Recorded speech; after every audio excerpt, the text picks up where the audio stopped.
Alright, Shalom. First, I want to give all praises, honor, and glory to Yahweh, Ba'ashem Yahushai, Ba'ashem Lachakwadash. Double honor to the apostles of Great Millstone, and peace and blessings to the elect. This is Psalms chapter 82, verse 6. It says, I have said ye are gods, and all of you are the children of the Most High. Okay, and this ye, alright, that is talking about our Israelites. Okay, which the word Israel, alright, in the Hebrew is Yashar Allah, alright, which translates to He, Prince of Power. All right, so really, or son of God, you know. So really, I've said ye are gods, and all of you are the children of the Most High. Okay, is referring on to us Israelites. Okay, and very soon, all right, the Lord is gonna make it manifest. Okay, where this world, okay, is gonna see the true gods of the earth. All right, which the word God simply means power. All right, or like a divine authority, because the angels are a form of God. Yahushua is a God, okay, but we are not the Most High God, okay. Although nonetheless we are gods, all right, like the scripture says, okay. And very soon the Most High is going to make it manifest, okay, because right now, all right, of course, you know, this world doesn't see it, all right, because, you know, we look like regular men, like it says here, verse 7, but ye shall die like men and fall like one of the princes, okay. So we shall die like men, and so we've been made mortal. All right, we've been made mortal, and the scriptures speak of, you know, the angels in the book of Jude who kept not their first estate. All right, representing the elect. Okay, being trapped in these chains of darkness, which represents this human flesh. All right, this body that our spirit is in. Okay, but because we die like men, because we're under the curses. All right, we're not able to reach our full potential just yet.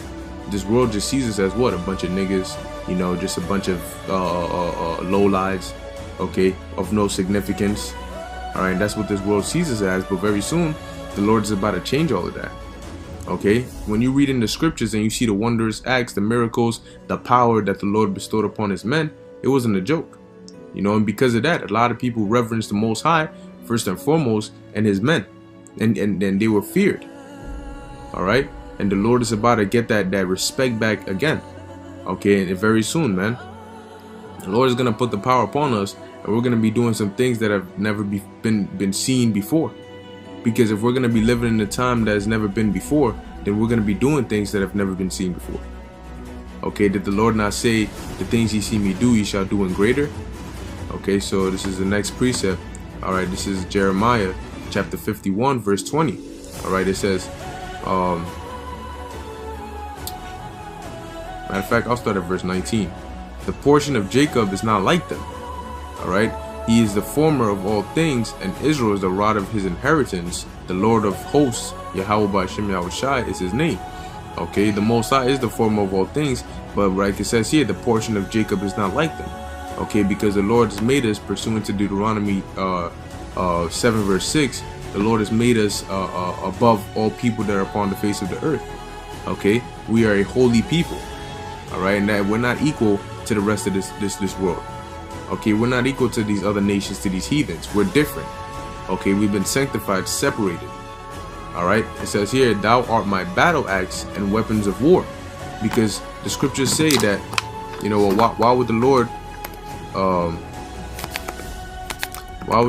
need a battle axe?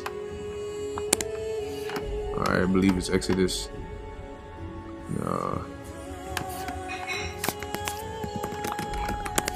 Pull it up real quick. This is Exodus 15 verse 3. The Lord Yahweh is a man of war, and Yahweh is his name.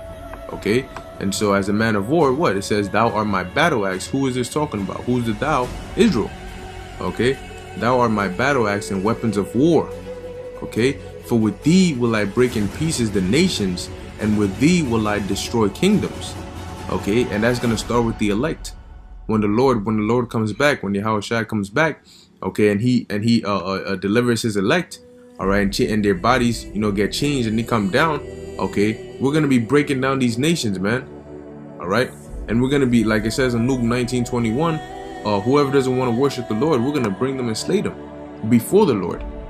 It's gonna be a total takeover, total dominance, all right, of the Israelite kingdom, man. That's gonna be the ushering in of the kingdom of heaven. Okay, so we're gonna break in pieces these nations. It says, and with thee will I destroy kingdoms. Because in order to do this, all right, the Most High has to put the Spirit upon us. All right, and with thee will I break in pieces the horse and his rider, and with thee will I break in pieces the chariots and his rider. Okay, and with thee also will I break in pieces the man and woman, and with thee will I break in pieces old and young, and with thee will I break in pieces the young man and the maid. So nobody's going to be exempt. Whoever's on the Lord's hit list, it's over, man. It's a wrap. All right. It says here, I will also break in pieces, and with thee the shepherd and his flock, and with thee will I break in pieces the husbandman and his yoke of oxen, and with thee will I break in pieces captains and rulers. Okay, and man, that's what's gonna happen, man, because right now you have Esau ruling. Okay, in what's called America, okay, which is modern day Babylon. All right, but real soon the Lord is about to take away that rulership, all right, and break him in pieces, man. Okay, and even though they're gonna try to fight against the Lord and his elect and the angels, all right, when they come back, I believe that's in Revelation the 9th chapter. All right, although or the 12th chapter, although they're gonna try and fight against them, they're gonna lose horribly, man. Okay, and the scriptures tell you that in the book of 2nd Esdras. Okay, so let's move on to the next precept, man. This is Judges chapter 15, starting at verse 14, because when the Spirit of the Lord came upon Samson, that's when he was able to do what he did, all right, slaying all those Philistines. So it says, and when he came unto Lehi, or Lehi, the Philistines shouted against him. When you go into the word shouted, it means like a war cry. Okay, so they were basically ready to, you know what I mean, come against him, because Samson had superhuman strength. All right, and he was causing trouble for the Philistines. It says, and the Spirit of Yahweh came mightily upon him. Okay, and let's see what he did. It says, and the cords that were upon his arms became as flax that was burnt with fire. So like you seen like Dragon Ball Z or something like that, where, you know, they power up and then the aura is just flames off their shirt or their wristbands and all of that stuff. Yeah, that's basically what happened. All right, and his bands loosed from off his hands, because the Spirit of the Lord is hot, it's fire, it's energy. That's why, you know, you might, you know, once you're done speaking or you're done with a sit down, you might want to drink water or something like that, because that spirit, that fire is upon you. And this body that we're in is not designed to be able to unleash, for us to be able to unleash the full potential of our spirit. The Lord has us in a low vibration right now, because real soon he's going to change that. Okay, but for prophecy's sake, we have to be in this lowest state. Nonetheless, this is what happened when the Spirit of the Lord came upon Samson. Okay, just imagine that the cords that were upon his arms became as flax that was burnt with fire. All right, and he found a new jawbone of an ass, and put forth his hand and took it, and slew 1,000 men therewith. Okay, he slew 1,000 men with the jawbone of an ass. He didn't find a sword. He didn't find he's a jawbone of an ass, man, the bone. And he slew 1,000 men. All right, you got people over here, they go to war, they kill like you know what I mean, 200 people, and they think they the shit. Yo, they using guns, man. This is what the Spirit of the Lord does. But you're gonna have people saying that the Lord is all love, love, love. This is what happens when the Spirit of the Lord came upon a man. Okay, it was to prophesy, or it was to do things like this. All right, so it says, because hey, when the Spirit comes upon, you know, men, all right, or when the Lord sends His Spirit upon anybody, man, it's something happens. All right, something big happens. And Samson said, with the jawbone of an ass, heaps upon heaps, with the jawbone of an ass have I slain 1,000 men. All right, it says, and when it came to pass, when he had made an end of speaking, that he cast away the jawbone out of his hand, and called the place Ramath Lehi, and he was sore athirst.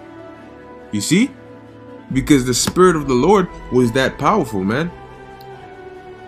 Okay, it was so hot upon him. That's why it says it came mightily upon him. It said what? It basically burnt the cords that were upon his hands, his arms. You know, Man, that's a powerful thing, man. It's a power. We worship the Most High, man. Okay, and that was just a fraction, not even a fraction. Okay, of the Most High Spirit. So in the time we're in this day and age, when the Lord said He's gonna lift up that standard, man, it's gonna have to be equivalent, all right, to what's gonna be happening. Back then, those were Philistines, you know. They might, they came with their weapons of war, but in today's day and age, the technology is much more advanced.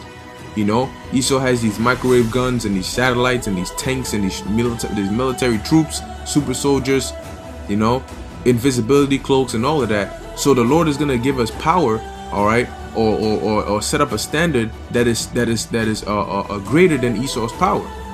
Okay, so we're gonna see some stuff that, man, even these directors can't even put in movies, man. Okay, this is Isaiah chapter 40 verse 29. He giveth power to the faint, and to them that have no might he increaseth strength. And that's us right now. Okay, we have power in this truth, but physically we're not, we can't take on 100 men. Okay, but the Lord said what? He's gonna increase our power, our strength. Even the youth shall faint and be weary, and the young men shall utterly fall. But they that wait upon Yahweh shall renew their strength. Okay, they shall mount up with wings as eagles. They shall run and not be weary, and they shall walk and not faint. Okay, so you're gonna see brothers flying and all these different sorts of powers, man. The Lord has, and he can bestow that upon His men, and we're gonna see it, man. We're gonna see it. Okay, and it's gonna be a very beautiful thing, man. It's gonna be a very beautiful sight to see. Just when you think all is over, you're done, you're surrounded, and guess what, man? The Lord will come through. All right, the Lord never lets His men down. This is 1 Thessalonians chapter 4 verse 15. It says, "For this we say unto you by the word of the Lord, that we which are alive and remain unto the coming of the Lord shall not prevent them which are asleep." Yeah, because in the time of Jacob's trouble, you're gonna have martyrs. All right, you're gonna have people, men of the Lord, who are gonna have to be martyrs. All right, who they're gonna denounce the chip. They're not gonna take the chip. They're gonna stay faithful to the Lord. All right, and they're gonna get beheaded for that. All right, they're gonna get killed or murdered for that. And guess what, man? Those are the martyrs. All right, which the scriptures speak of. But not everybody's gonna be a martyr. You're gonna have certain men that are gonna make it. That are gonna survive all the way unto the end and see the Lord coming with the chariots. And that's what it's talking about over here. It says that we which are alive and remain unto the coming of the Lord shall not prevent them which are asleep. All right, meaning those who are dead. It says, because really that's what it is. When you die, you're just asleep. You're in the spirit world. Death is just a departure from the spirit from the body. Okay, that's really all it is. And birth is just the re-entry of the spirit into the body.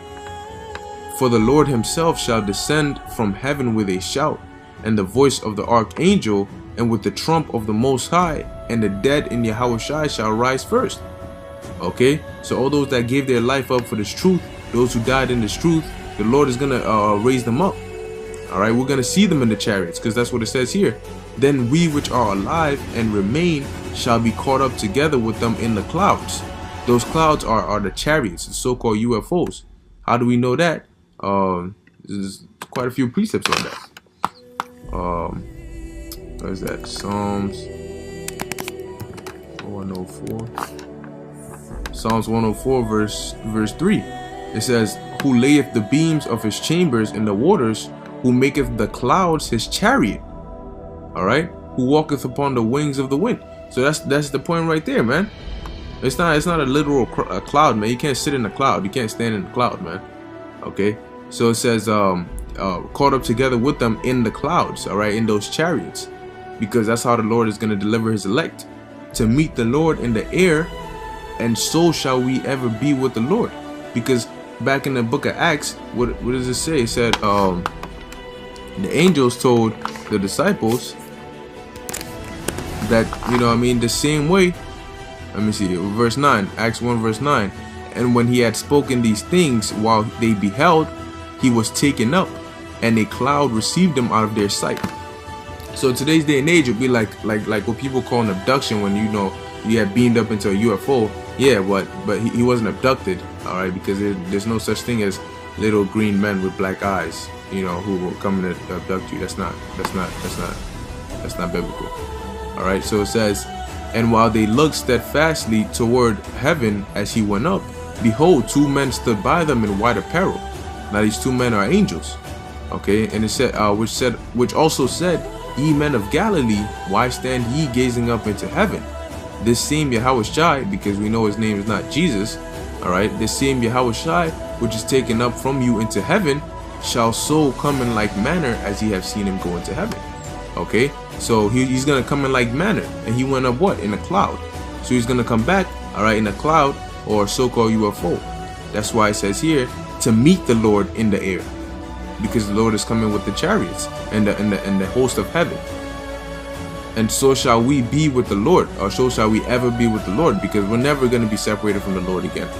All right, we're never going to go into captivity again. That's why it says, wherefore comfort one another with these words, because these are comforting words. All right, so I ended off with this precept. This is Revelation chapter 5 verse 10. All right, it says I just get to the point. It says, and has made us unto our power kings and priests, and we shall reign on the earth. Okay, and that's what's gonna happen, man. We're gonna be God kings. All right, we're gonna be immortal gods who are kings.